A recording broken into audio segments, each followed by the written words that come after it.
Interesting too, has anyone laid a hand on Didak yet? It's reverse psychology. He was expecting something and they haven't touched him. It's coming, don't worry about that. Well, it might not be required. Well done by Pendlebury. O'Brien goes out wide with a flight of the ball. Only special players can mark that ball. Didak goes down towards half forward. Ooh. Beams went back with courage, hit the deck. Pendlebury's got it. Pendlebury around the boundary. Little chip clears Cloak on the lead. Grigg did well. Judd with time. Tracking it is Simpson. Running hard, Simpson. He had to backtrack. Side bottom was pretty good in Bashut there, and then Grigg down the line. Fisher. Jeez, they've done well there. Maxwell had dropped off down the wing, and it looked like Carlton had nowhere to go, but it was a fantastic kick by Grigg. Scotland to Grigg, and now Houlihan drew somebody to him, and then Scotland back to Grigg, arched the back. Good looking kick. That's a wonderful goal, is it? Touched. And Carlton conceded a little bit. They put Cruiser as a spare man in defence just to try and stop the onslaught from Collingwood early on. Well, Betts has won a little battle there, but he's given it up by soccering it forward and out of bounds on the full. The problem with that, of course, is now Nick Maxwell is able to play exactly the same role for Collingwood, so it becomes who can play better, and Maxwell does it extremely well. Feathers limping. Copped a cork, I think, to the outer's side. Pendlebury too easy. Just works off Johnson and dashes away. Kicks inside the forward 50. Oh, wonderful courage by Bauer coming back. Got a fist on it, knocked it out of bounds. Arms up! First copped a corky from the goal umpire. Gee, you can be unlucky. Cruiser gets his own ball. Haven't seen much of him so far. Kicks it to the outer side. Here's Brown. Tacked it hard, Brown. To Swan. Releases Tuvey on his right side, being a left footer. And there is Cruiser doing just that down back, trying to stop the rock.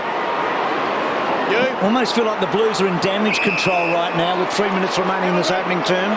Very much. They haven't been able to generate any run, have they? Any really flowing ball movement out of their back half through midfield. And I still reckon, Lee, their delivery's been pretty poor when they've gone forward. Johnson, well, that's an ambitious kick as well. Side bottom got a fair bit on it. Joseph. Now Simpson, that's a good looking kick. Gee, well done by Maxwell, because Austin thought he had it.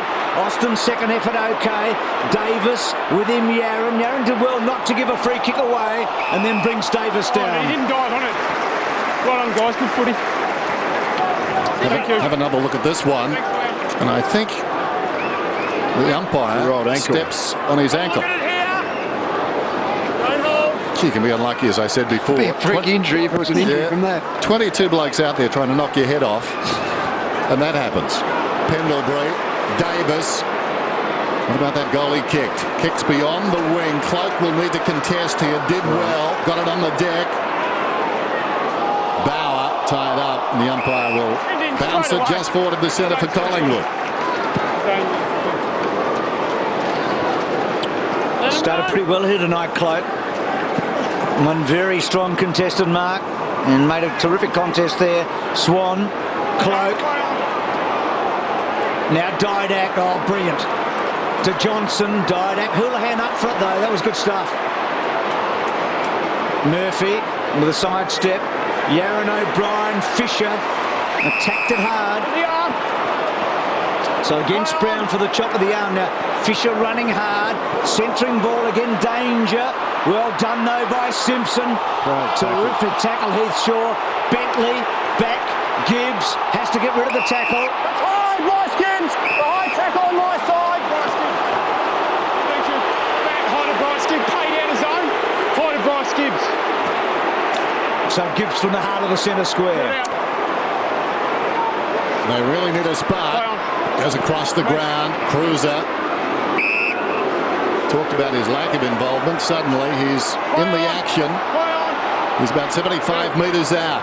Takes something off the kick. Hangs a long time in the air. Brown committed to the pack. Got an aggressive fist on it. Knocked it out of bounds. Lee spoke about the run from defence. They're nearly 30 possessions behind Collingwood, but Collingwood's pressure has been fantastic in that forward part, not allowing any clean disposal. Murphy misses. And this crowd really is packed in since the game commenced. It's a massive crowd now. Shaw. So he slowly comes up to the 50-metre arc, Shaw. Gee, the Blues will be disappointed with that.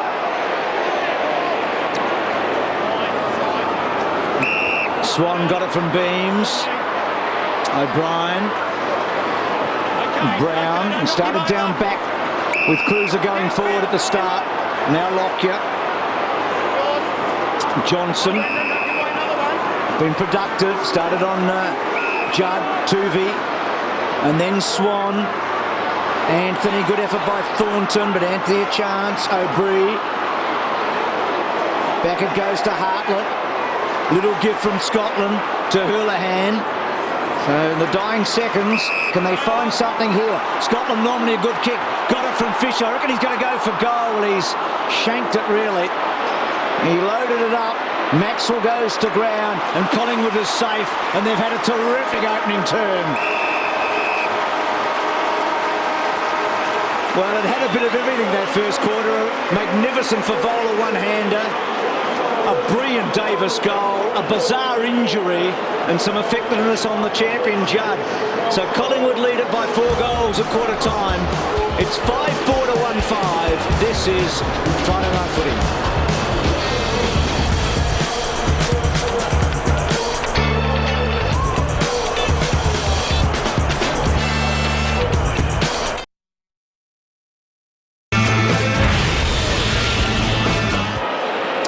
So quarter time here, and Collingwood lead it by 23 points. The last time they were on Friday Night Footy, they led the Bulldogs by 22 at quarter time.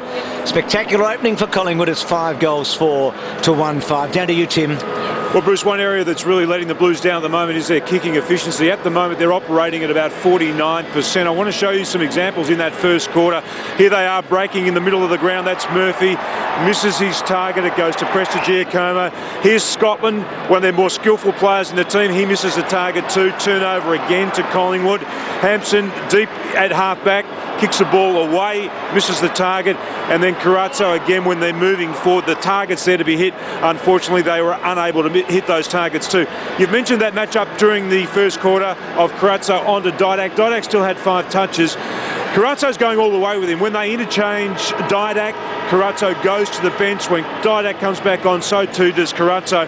And I know Dennis said that they're giving Didac a lot of width. Not in general play, all over the ground, wherever Didac's moving, Carazzo's going with him every step of the way, and at every opportunity he's bodying Didac and just trying to put him off actually running towards the ball. But he's working pretty hard in that first quarter, is Alan Didac. Tonight was always going to be a tough night for Alan, because they were going to come at him hard, and it was going to be a one that he's going to have to grind out for the full 4 quarters. He's had 5 touches already, but he has a lot of mates that have got a lot of the ball. Pendlebury and Swan with 12 each. They've had 30 possessions more, and they've gone inside 50 17 times, which is a huge number. Now, I just need a little reassurance here. You know I always think the worst, but Brendan Favola and Matthew Lappin at quarter time. Matthew Lappin now an assistant coach, an old teammate as well. There seemed to be a bit of a spark in what was going on between the pair. Looked like a question and an answer to me. Yeah. I'm waiting. He didn't like the answer. Didn't like the answer. As I said, I just read stuff. Can I hazard a guess?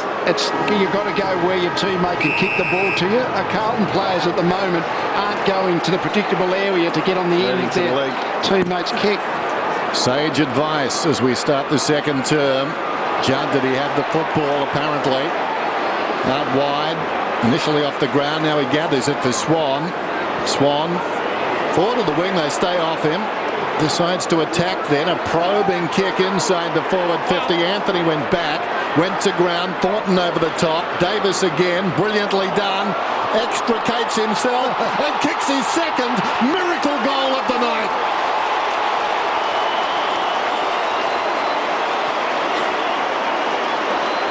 Yes, there must be something in Leon Davis that when he gets this pretty 30-metre outset shot, he should play.